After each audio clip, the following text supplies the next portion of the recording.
thing. He said that there has been illegal borrowing, and he attributed it to the Uhuru regime period. Thank you, Aden Duale.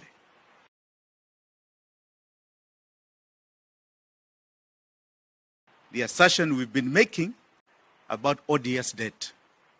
Now, if that is the case, why does this regime pay for illegalities?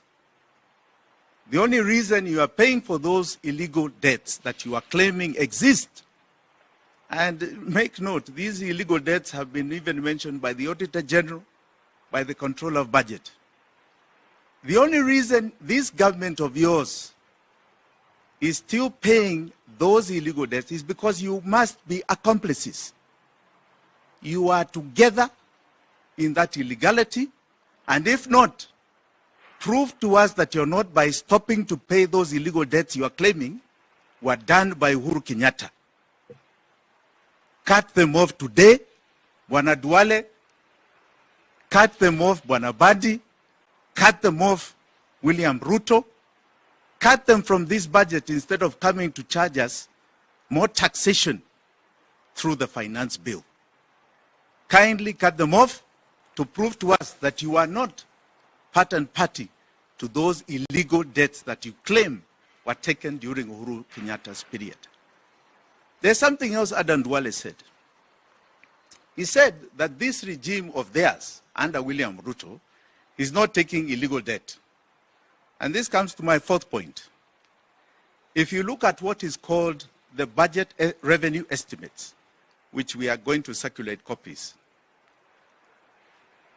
those copies are going to tell you that in those budget estimates, according to Article 220 of the Constitution, they constitute the revenue estimates, the taxes the budget is going to collect, the grants and the loans that they wish Parliament to pass in this coming financial year.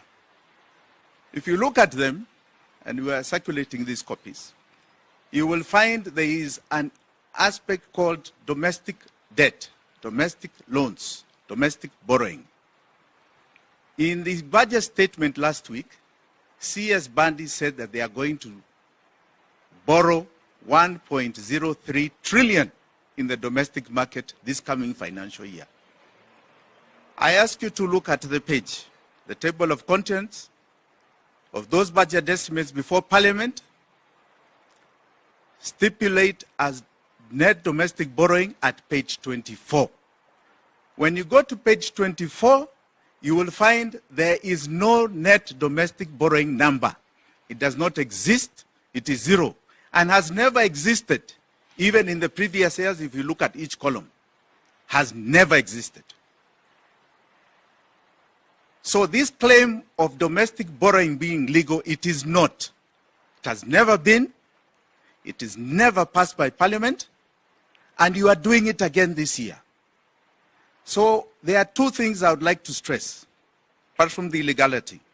One, that we know this domestic borrowing does not exist, and there's nobody really that is taking this domestic debt to the tune of 7 trillion.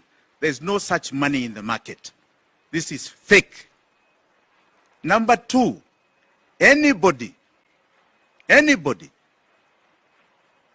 that is now going to pretend that you are buying treasury bills and bonds in this next financial year, no, it is not anchored in our laws, it has not been passed by Parliament, and you will never be paid. This is odious to Kenyans. We are not sovereign to it. We will not pay you. Buyer beware. It is your risk. I'm telling you, that paper, you will throw it in the dustbin, because this regime will change, and it's going to change next year, and it will not be honored. I advise you, and I advise all Kenyans, do not buy a treasury bill. Do not buy anything to do with treasury bills or bonds.